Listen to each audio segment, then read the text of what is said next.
Merry Christmas. I'm here with our sponsor for tonight's story, Clyde, the camel. You might ask, what does Clyde have to do with Christmas? I can imagine wise men riding camels, can't you? Clyde is the perfect animal for this situation. Alright, so we are going to read a story or three or something near our fabulous, magnificent, breathtaking, enormously tall Christmas tree. That's so tall that we had to put it up on this platform to make sure it wasn't too tall. Our story is entitled A Successful Calamity. And it begins this way. Everybody loved the topsy-turvy Trents. This was the name by which all Glendale knew them, and judging by that first hectic week of Christmas vacation, they were doing their best to live up to it. Something unexpected was always happening in this family of five, with its individual interests and separate groups of friends.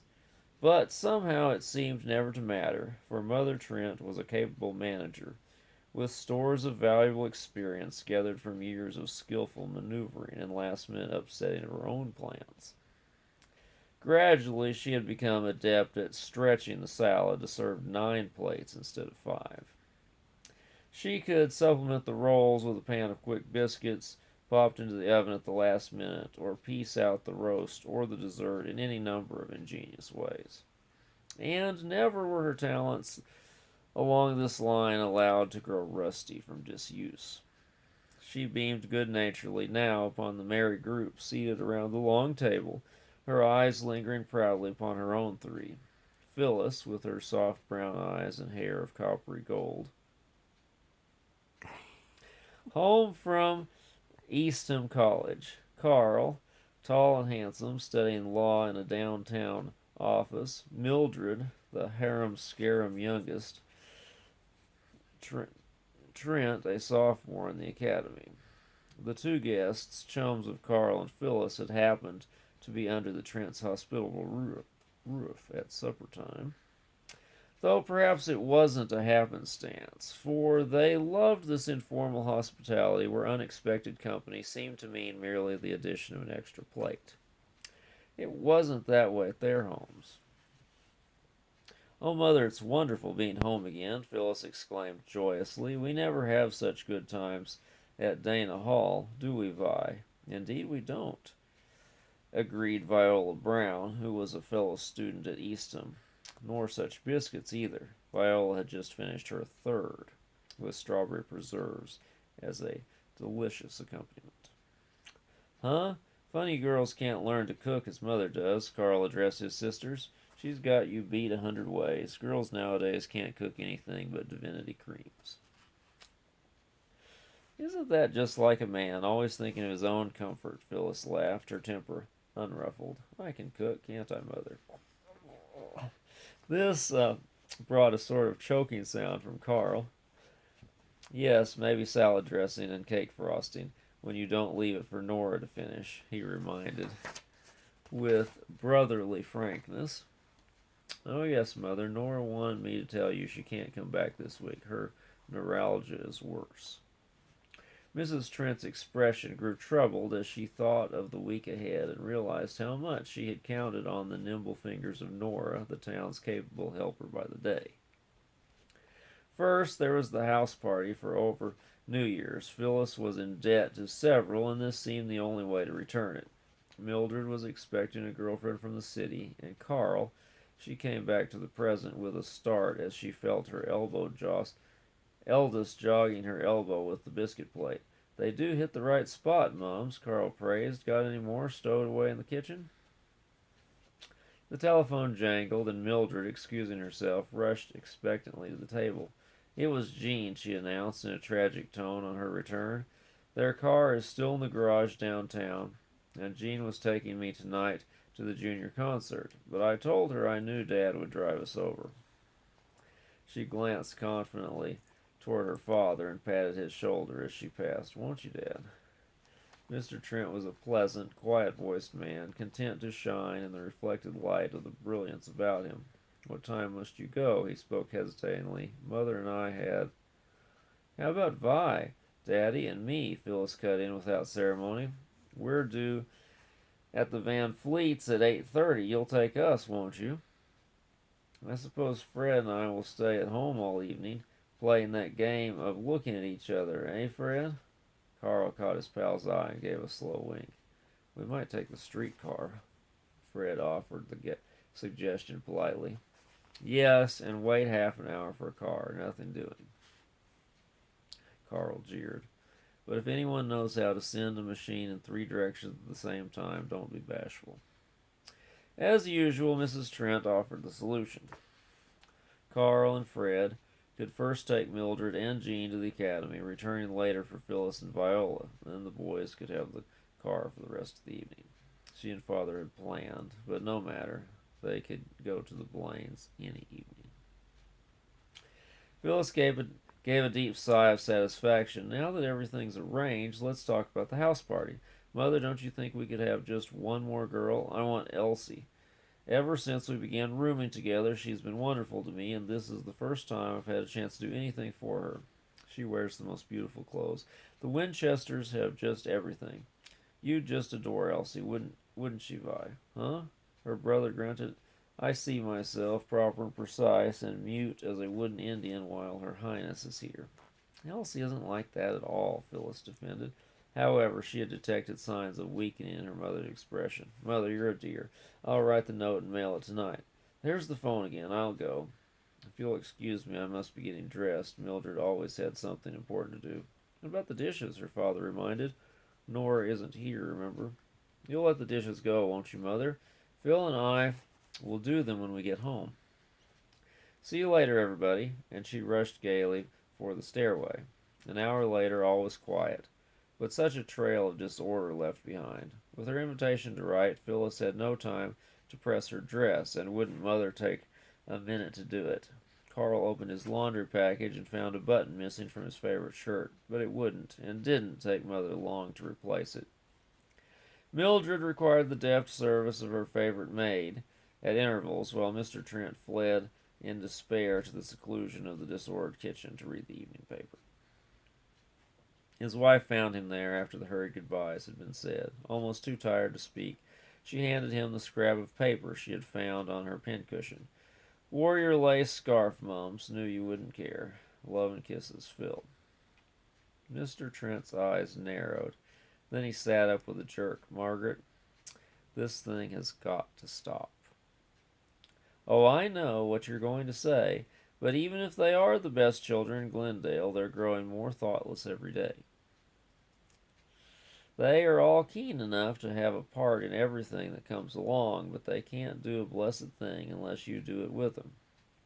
Look at this house they left. Leave the dishes until we come home, he mocked. Mildred knew very well who would wash all these dishes. It's just cook all the time. Nora gone and extras at every meal. And does the phone ever stop ringing? Mother, how long is it since we sat down to a table without some of the children's friends here? Well, quite a while, but you know Phil won't be home again until spring.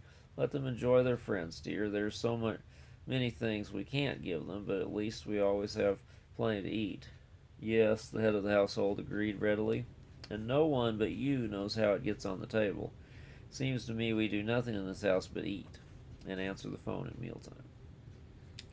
You're not planning to go on a diet, Will? She began in a tone of mock dismay, her eyes twinkling. Well, not exactly, but the girls ought to do the cooking for a while and learn what extras mean. Mr. Trent fell silent for a moment, then suddenly spoke again. I have it. The very thing. Brother Jim's. For ever so long he's been wanting us to spend a week with him. But when? Right now. Mr. Trent jerked out his watch. Train leaves in 40 minutes. Hurry, we may have to wait for a streetcar. A vision of paradise opened before Margaret Trent's tired eyes, a vision of peace and quiet and rest. Then she started up in dismay. But, Will, I can't. Anyway, it wouldn't be the same. The children wouldn't have any of our friends dropping in on them. Perhaps even that might be arranged. Mr. Trent chuckled with a boyish wink.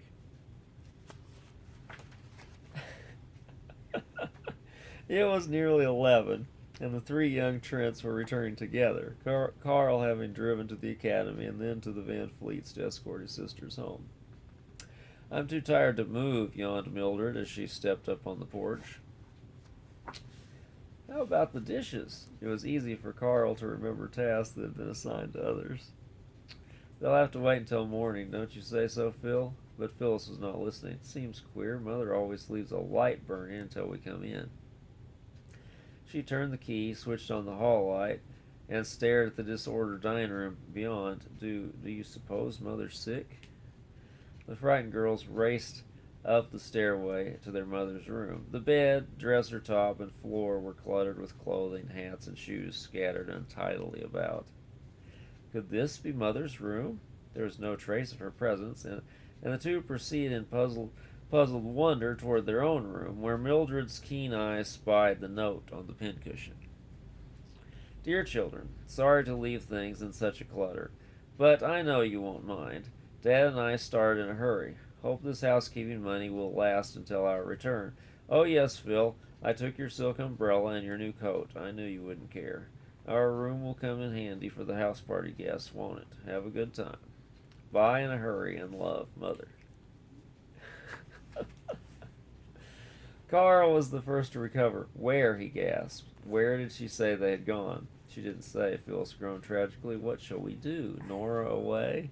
The girls invited for New Year's, and me in my 3-year-old coat? Maybe Mother wanted to take her scarf that you're wearing right now," Mildred ventured shrewdly. "How much money did they leave us?" Carl was getting down to practical details as became his new position as head of the family. "Enough, I guess. I'm not worried over that part of it," Phyllis shrugged, "but this awful house and the work ahead, it isn't one bit like Mother to leave us like this. Oh, if I hadn't mailed that note to Elsie this evening." "Telegraph her the party's off," suggested her brother hopefully. "Indeed I won't. That sort of thing isn't being done. We'll have to make the best of it." Phyllis's backbone stiffened. She wouldn't be a quitter at the start. "Tomorrow's another day," Carl yawned. "I say we sleep on this problem and tackle it in broad daylight. Don't call me too early." And at that very moment the doorbell jangled and echoed loudly through the quiet house. In the absence of his father, Carl opened the telegram, while the girls crowded close to read it. "Will Trent, Glendale, California. Sounds great. Celia and I reach Glendale 11:30 p.m. Edward Molden." "Uncle Ed," Mildred gasped. "Aunt Celia of all people," Phyllis echoed weakly. "Could anything be more tragic? She's never washed a dish nor cooked a meal in all her life, Mother says. Why, they may even have to serve her breakfast in we may even have to serve her breakfast in bed. Hurry, Millie, we must get Mother's room ready for them while Carl drives down to the station." But while Carl puzzled all the way over the first two words of the telegram, he could arrive at no conclusion as to their meaning. Sounds great, that is. The following morning began with lumpy cocoa, burned toast, and underdone cereal, while something in the form of great stacks of sticky dishes and 2 more meals to get loomed unpleasantly in the background, spoiling the day before it had hardly begun. Phyllis was entirely right about dainty, lovable Aunt Celia, who, though living in an adjoining town, had seldom visited the Trents. As a helper in the present emergency, she was worse than useless. "Let me help," she begged eagerly. "At home the servants won't allow any interference." "I'll make the cocoa. Let's see. Do you use a cupful of cocoa to each cup of milk?" Ooh. "Wait," Mildred giggled. "It's only a tablespoon to the cup. I'll make the cocoa, Aunt Celia. I've often watched Mother." Maybe it would be safer. Her aunt's eyes were twinkling. At breakfast, Uncle Ed's face wore a mysterious, important air. Apparently nothing could ruffle his good humor. "I like toast brown and very well done," he remarked pleasantly. selecting the darkest piece on the plate. If only Margaret and Will were here. Phyllis, I've often wondered how you manage such delightful hospitality in this house, but now I understand. With you and Mildred to do the cooking, why, it's simple as anything. The elder girl's cheeks flamed to a bright crimson, with Mildred's only a shade less vivid. Toward evening, the members of the house party arrived to remain over New Year's Day, and it was with mingled feelings of pleasure and dismay that Phyllis greeted the girls and explained the situation. "Oh, Phil, what a lark!" exclaimed Elsie Winchester, her roommate. "I love kitchens and the shining pots and pans." "Not so lovable after you've washed great stacks of them," Phyllis said dryly. "It's just an unexpected trick of fate. But if you think you can stand it..." Cries of "Surely!" and "Try us!" came in emphatic chorus. Aunt Celia met them at the door, extending a soft hand in gracious welcome. She looked charming in a gown of pale gray trimmed in bands of fur. That was her one accomplishment, keeping herself sweet and attractive. In a sort of panic, Phyllis drew Mildred into the kitchen, for everything depended upon them. In half an hour they must serve a meal to satisfy 9 tremendous appetites. How did Mother ever manage it? Roast to prepare, potatoes to peel. "Quick, Millie, a rag!" Phyllis dropped the small paring knife with a clatter. 2 burns and a cut finger already. Oh dear. "I'll call Aunt Celia," Mildred offered. "Don't. She's more helpless than we are, and that's enough." But it was Elsie, the girl who had everything, who came gallantly to the rescue. Oh, "Don't worry, Phil," she soothed. "I learned to cook when I was about 6. Just watch me wave the magic wand." And indeed, it seemed as if she possessed that much desired magic, for her deft fingers soon straightened out the confusion in the kitchen. She selected the proper dishes, took up the roast, made the gravy, arranged the salad plates, and kept Mildred busy with errands to the dining room while Phyllis marveled in silence. And it was thus that Carl Trent first saw her, enveloped from top to toe in one of his mother's big aprons, a dab of flour on one rosy cheek. "Thought Mother had come back," he whispered to his sister, who was tying a fresh cloth on her finger. "You'd almost think so, to see how wonderfully Elsie has managed," Phyllis replied enviously, "but she's going to teach me. There won't be another Aunt Celia in this family." "Huh?" Carl grunted thoughtfully. "How are the funds holding out, Phil?" "Not so well as I expected. It's dreadful, the cost of everything, just to eat and forget about in a few minutes.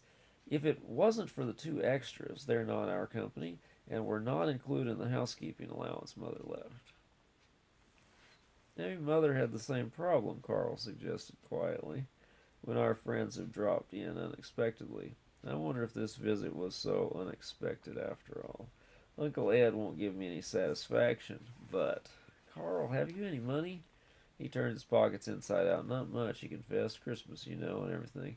Maybe I could borrow some until payday. Still, I've ordered a suit." "Don't bother. I'll use my Christmas check." Already, Phyllis had spent the check a dozen times in joyful anticipation. But food? That was the very last thing she would have dreamed of buying. Then the thought of her mother in her shabby brown suit, and her father in his last year's suit, pressed and mended many times, struck her with new force. Because of her parties and her friends, they had given up real necessities and never a word of complaint. Her clear brown eyes softened. She felt a rush of affection for the shabby little home that had welcomed so many of her friends, and for the mother whose unselfish devotion she was just now realizing. And whether the folks had planned this lesson or not, it was all right. She'd meet this emergency as her mother would have met it, head up and smiling. And next time, but there wouldn't be any next time, they would find her so helpless. The New Year's dinner proved a decided success, thanks to Elsie's capable management, and even Carl, to whom the kitchen suddenly had become the most attractive room in the house, was pressed into willing service. Phyllis learned far more about house parties than she had ever known, and, too, there was a continued revelation in the sharp contrast between Elsie and Aunt Celia. The one capable and dependable, the other sweet and lovable, but entirely helpless. A liability rather than an asset. Phyllis accepted the challenge. The Trent family had quite enough liabilities, but from now on it could list one additional asset. Phyllis could not resist one thrust, however, when she noted her brother's satisfied smile as, with awkward inefficiency, he served his first meal as host under Elsie's direction. Nowadays, Carl, girls can't cook anything but divinity creams, she murmured, with a flash of mischief in her dark eyes.